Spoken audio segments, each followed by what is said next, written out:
رب اشرح لي صدري ويسر لي امري واحلل عقدة من لساني يفقهوا قولي. اللهم ربنا الهمنا رشدنا واعذنا من شرور انفسنا. اللهم ارحمنا بالقرآن العظيم. اللهم اجعله لنا اماما ونورا وهدى ورحمة. اللهم ذكرنا منه ما نسينا وعلمنا منه ما جهلنا وارزقنا تلاوته آناء الليل وآناء النهار واجعله لنا حجة يا رب العالمین آمین۔ کہ حضرت موسیٰ علیہ السلام کا آپ کو معلوم ہے کہ کوہ طور پر اللہ تعالیٰ سے ہم کلامی کا شرف حاصل کرتے تھے، گفتگو ہو رہی ہے لیکن اللہ نظر نہیں آ رہا۔ اب اس کو اپنے اوپر طاری کیجئے کہ صاف سامنے آتے بھی نہیں، صاف چھپتے بھی نہیں۔ یہ جو صورتحال تھی کہ اگر کسی کی آپ آواز سن رہے ہیں، کلام سن رہے، سامنے نہیں آ رہا، تو آپ کے دل میں خواہش پیدا ہوگی کہ ذرا سا یہ پردہ بھی اٹھا دیا جائے، مجھے دیدار بھی حاصل ہو جائے۔ لہذا سورہ اعراف میں ہے جب کئی بار یہ شرف ہم کلامی حاصل ہوا اللہ سے، تو حضرت موسیٰ علیہ السلام نے بڑی ہمت سے کام لیا، بڑی جرت کی درخواست کر دی، رب ارنی انظر الیک، یہ جو پردہ بیچ میں حائل کیا ہوا ہے پروردگار، تو میرا شوق دیکھ، میرا اشتیاق دیکھ، تو مجھے ذرا دیدار بھی عطا ہو جائے۔ اس پر کیا بات کہی گئی؟ لن ترانی، موسیٰ تم مجھے ہرگز نہیں دیکھ سکتے، تم اس جسد ظاہری کے ساتھ، اس جسد مادی کے ساتھ، ان عنصری آنکھوں سے میرا دیدار نہیں کر سکتے۔ ولیکن انظر الی الجبل، دیکھو ہم تمہیں ایک مثال دیے دیتے، ذرا اس پہاڑ کی طرف دیکھو، ہم اپنی ایک تجلی اس پر ڈالیں گے۔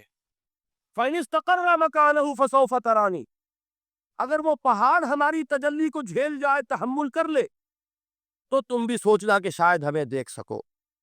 اس کے بعد ہوا کیا؟ فَلَمَّا تَجَلَّى رَبُّهُ لِلْجَبَلِ جَعَلَهُ دَكًّا وَخَرَّ مُوسَىٰ صَعِقًا، جب اللہ تعالیٰ نے پہاڑ پر اپنی ایک تجلی ڈالی تو وہ پہاڑ جو ہے پھٹ گیا، اور موسیٰ، اب دیکھیے براہ راست تجلی موسیٰ پر نہیں ہے، یہ انڈائریکٹ مشاہدہ ہے تجلی ربانی کا، کہ جو پہاڑ پر ہوئی ہے، اور پہاڑ کی جو کیفیت ہوئی ہے اس کے مشاہدے سے حضرت موسیٰ بے ہوش ہو کر گر گئے۔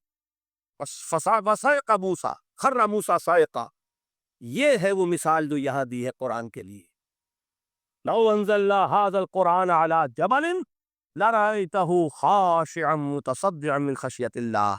نتیجہ کیا نکلا؟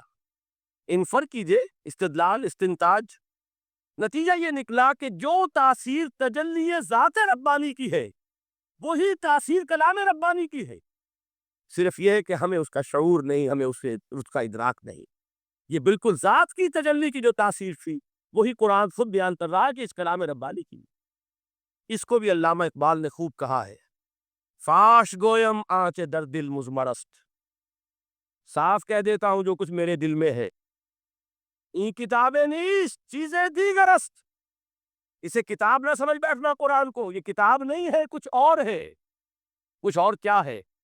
مثل حق پنہاؤ ہم پیداستو، زندہ و پائندہ و گویاستو، یہ تو جیسے اللہ تعالیٰ کی ذات ہے، مثل حق، ذات حق سبحانہ و تعالیٰ کی طرح یہ زندہ ہے، پائندہ ہے، مثل حق، پائندہ و گویاستو، یہ جو ہے زندہ ہے، یہ متکلم ہے، کلام نہیں ہے۔ کل صفات ربانیہ جو ہے ظاہر اور باطن، مثل حق پنہاؤ، ظاہر و پنہا، اور حی و قیوم جیسے اللہ کی ذات ہے، وہی صفات اس کلام کی۔ اور اس کے بعد وہ شعر آیا تھا جو میں پہلے سنا چکا ہوں، چوں بجاں ترست جاں دیگر شود، جب یہ قرآن کسی انسان کے اندر سرایت کر جاتا ہے، اس کے دل پر نازل ہوتا ہے۔ دیکھیے یہ الفاظ آپ کو کہیں اور نہیں ملیں گے۔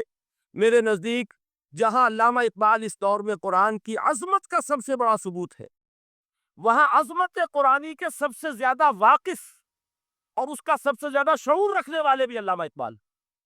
یہ الفاظ آپ کو کہیں نہیں مل سکیں گے کہ مثل حق پنہاؤ ہم پیداستو، زندہ و پائندہ و گویاستو، چوں بجاں ترفت جہاں دیگر شود، جہاں چو دیگر شد جہاں دیگر شود، تاکہ تم اس میں اپنی اصلاح کر سکو، تو گویا کہ آزمائش کی ایک مہلت اور مل جائے تمہیں، یہ ہو سکتا ہے۔ لعلہ فتنۃ لکم ومتاع الی حین، ایک وقت معین تک کے لیے اللہ تعالیٰ تمہیں اور رہنے بسنے کا موقع دے دے، لیکن یہ کہ اس میں کوئی شک نہیں ہے کہ جس عذاب الہی کی میں تمہیں خبر دے رہا ہوں وہ آ کر ہے، اس میں کوئی شک نہیں۔ کب آئے گا یہ مجھے معلوم۔ اسی کی ایک مثال اور بھی نوٹ کر لیجیے، جب جبریل نے خواب دیکھا، اور نبی کا خواب بھی وہی ہوتا کہ ہم عمرہ کر رہے، حضور نے صحابہ کو حکم دے دیا۔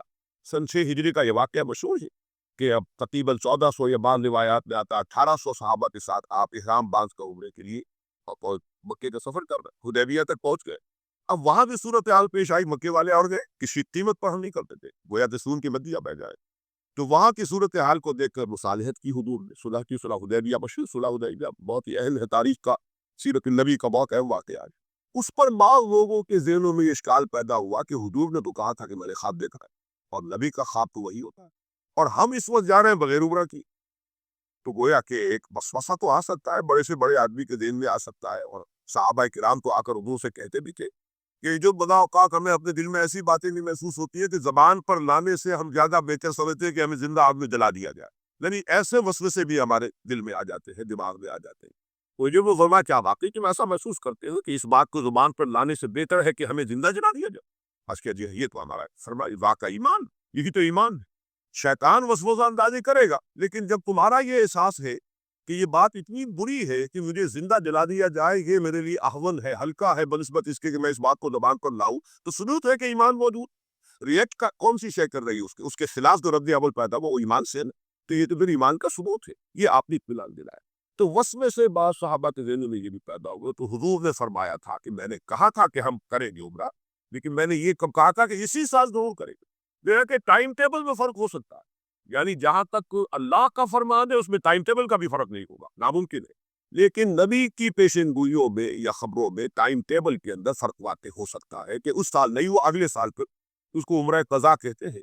قریش نے یہ مان لیا کہ اس سال کو آپ جائیے، ہماری پریسٹیج جو ہے وہ اسی طرح قائم رہتی ہے، ورنہ تو گویا کہ ہم بالکل ہی آپ کے سامنے بچھ گئے، اور ہم نے گویا کہ بالکل ہی شکست مان لی۔ اس سال تو آپ جائیں، اگلے سال آئیے، 3 دن کے لیے آپ مکہ خالی کر دیں، بالکل ہم چلے جائیں گے پہاڑوں میں، آپ مکے میں رہے 3 دن اور جس طرح چاہے طواف کرے عمرہ کرے۔ بہرحال اگلے سال صبح عمرہ ہوا، اس عمرہ قضا کہتے ہیں۔ یہ بھی میں نے مثال دی ہے کہ ٹائم ٹیبل کا جہاں تک تعلق ہے، حضور کی دی ہوئی پیشن گوئی جو ہے اس کے بارے میں ہم تعین نہیں کر سکتے کہ یہ کب ہوگا، گمان کر سکتے ہیں، اندازہ ہو سکتا ہے، لیکن تعین نہیں۔ جبکہ یہاں یہ ہوا فی بضع سنین، الف لام میم، غلبت الروم فی ادنی الارض وهم من بعد غلبهم فیغلبون فی بضع سنین، چند سالوں کے اندر اندر۔ اب اس پر یہ واقعہ بھی آپ نوٹ کر لیجئے کہ حضرت ابوبکر رضی اللہ تعالیٰ عنہ نے انہی آیات کی بنا پر ایک شرط کر لی ہے کافر سے، مشرکین مکہ کے سرداروں میں سے ایک سے، کہ 3 سال کی شرط انہوں نے لگا دی، کم سے کم مدت جو ہوتی ویزا کی 3 سال، کہ 3 سال کے اندر اندر اگر یہ صورتحال تبدیل نہ ہوئی تو میں 100 اونٹ تمہیں دوں گا، اور اگر قرآن کی پیشن گوئی درست ہو گئی تو 300 اونٹ بھی دو گے۔ اور اس وقت تک اس طرح کی شرط لگانا ابھی حرام نہیں ہوا تھا، کیونکہ شریعت کے احکام تفصیلی تو آئے نہیں تھے، ابھی تو نہ شراب حرام تھی نہ جوا حرام تھا، اس طرح کی شرط لگانا کس طرح کوئی حرام والی بات ہوتی ہے۔ لیکن حضور نے فرمایا کہ نہیں ابو بکر، تم نے غلطی کی، جب بضع کا اطلاق 3 سے 9 تک پر ہوتا ہے تو تم 9 سال کی کرو، تم اونٹوں کی مقدار بڑھا دو، لیکن کہو کہ 9 سال کی مدت جو ہے اس کے اندر اندر یہ معاملہ ہوگا، اس لیے کہ بضع قرآن مجید کا لفظ جو ہے وہ عربی زبان میں کم سے کم اقل مدت 3 برس ہے، لیکن یہ کہ اس کی اکثر مدت 9 برس۔ تو حضرت ابو بکر نے وہ بدلا، اور ٹھیک 9 سال بعد وہ صورتحال پیش آ گئی۔ اور یہ عجیب ہے تاریخ کا واقعہ، ہیراکلیس کی یہ جو فقہ ہے یہ بھی بڑی ہی بہت زیادہ تھی۔ وہ جو ڈائریکٹ روٹ تھا جس سے کہ ہمیشہ ان کی جنگیں ہوتی تھی، یعنی اس کے ترکی کے مشرقی علاقے سے آ کر رومی جو ہے پھر میدان جنگ کو اختیار کرے، بورے کیسپیم کا راؤنڈ دے کر پہاڑی جو علاقہ ہے اس کے پیچھے سے آ کر اس نے حملہ کیا، اور ان کا اچانک جو ہے ایرانیوں کو گویا کہ سرپرائز اٹیک کیا ہے، لیکن پھر یہ کہ شکست فاش ہوئی ایرانیوں کو، دوبارہ پھر جو ہے وہ یروشلم پر اس کا قبضہ ہو گیا۔ اس نے منت مانی تھی کہ اگر یروشلم دوبارہ فتح ہو جائے ہمارے ہاتھوں تو میں حمص سے لے کر اور یروشلم تک پیدل جاؤں گا، اور وہاں جا کر جو ہے شکرانے کی نماز ادا کروں گا، کیونکہ وہ تھے صلیب انہیں دوبارہ واپس مل گئی، صلیب کو دوبارہ ریسٹور کرنا تھا اسی جگہ پر جا کر، تو پیدل چل کر ہی آیا، اور قائر میں لوڈ کر لی، جب یہ پیدل چل کر آیا تھا اسی وقت، اب زمانہ کافی گزر چکا تھا، تو پھر جو حضور کا نامہ مبارک گیا ہے سن 7 ہجری میں، یہ وہ زمانہ ہے جبکہ یروشلم وہ آیا ہوا تھا، اور اس وقت ابھی سفیان کو بلا کر اس وقت میری مان نہیں لائے تھے۔ ہجر کے نامہ مبارک پر پھر ہیراکلیس نے پھر سوال جواب کیے، معلومات حاصل کی، کون شخص ہے، کیسا ہے، حسب نسب کیسا ہے، اس کا کردار کیسا رہا ہے, کون لوگ اس پر ایمان لا رہے ہیں, جو ایمان لاتے ہیں ان سے کوئی واپس بھی جاتا ہے کہ نہیں جاتا, کوئی مرتد بھی ہوتا. بہت ذہین انسان تھا, بڑا عالم و فاضل انسان تھا, پہچان چکا تھا کہ یہ وہی نبی ہے جن کا ہم انتظار کر رہے ہیں. لیکن وہ یہ چاہتا تھا کہ جیسے قسطنطین نے اس وقت یہ کیا تھا کہ وہ جب اس نے مذہب بدلا, عیسائیت اختیار کی, تو پوری مملکت جو عیسائی ہو, تو نظام انٹیکٹ رہا, وہی ان کا بادشاہت کا نظام قائم رہا. چاہتا تھا کہ میرے یہ تمام کے تمام نائبین سلطنت ہو, جتنے بھی بطاریق ہے, یہ بطریق پیٹریارکس, یہ سب کے سب بھی میرے ساتھ اسلام قبول کر. اور سارا یہ اس نے جو سوال جواب کیا تھا ابو سفیان سے, اسی لیے کیا تھا کہ سارے درباری قائل ہوتے چلے جائے کہ واقعی یہ نبی سچا ہے. لیکن اس کی امید کے برس ہوا, ریئیکشن بڑا شدید ہوا ان کے وہ پادریوں میں اور ان کے پیٹریارکس تھے ان میں, وہ بھی محروم رہ گیا. سلطنت کی بیڑی اس کے پاؤں میں پڑی رہ گئی, تو پڑی رہ گئی, وہ اسلام سے محروم رہ گئی. بہرحال اب بیان نوٹ کیجئے کہ 9 برس بعد 623 عیسوی میں اس کو فتح حاصل, حضرت عمر نے وہ صوبت حاصل کیے. اگرچہ ہجوم نے پھر اس کے بارے میں حکم دیا کہ اسے سب کر, اس کو اب تو اپنے علاقے استعمال میں اللہ سب کر. اس کے ساتھ اس پیشن گوئی میں دوسرا حصہ بھی ہے. الف لام میم غلبت الروم فی ادنی الارض وهم من بعد غلبهم سیغلبون فی بضع سنین للہ الامر من قبل ومن بعد. اللہ ہی کے ہاتھ میں ہے تمام معاملات, اختیار پہلے بھی اور بعد میں بھی. یہ تو ایمان کی بنیادی حقیقت ہے. وہ یومئذ یفرح المؤمنون, اور کچھ روز اہل ایمان بھی بہت خوشیاں منا رہے ہوں گے. یہ اسپیشل ڈے کا دوسرا حصہ ہے. این بدر کے دن یہ خبر آئی ہے کہ یہ پیشن گوئی صحیح ہو گئی. 9 برس ہو گئے.